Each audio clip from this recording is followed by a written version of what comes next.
ओए खबरदार, फिर से ये टिकटॉक वाली खराफात देखी तो मोबाइल छीन लूंगा। दादाजी, अब टिकटॉक नहीं रील्स कहते हैं, थोड़ा आप भी अपडेट हो जाएं। मैं तुम्हारे जमाने की रील्स नहीं जानता।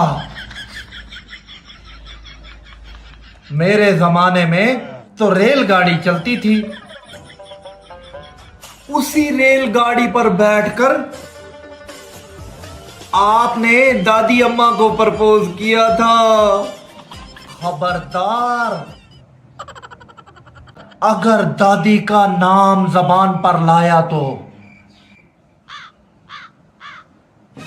मेरी चप्पल भी रील की तरह चलती है।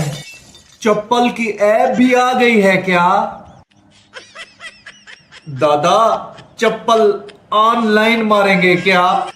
अब तो लगता है तुझे स्कूल में नहीं फौज में भर्ती करवा दूं, डिसिप्लिन आ जाएगा। पहले आप मोबाइल से ताश खेलना छोड़ दें, फिर मुझे डिसिप्लिन सिखाना।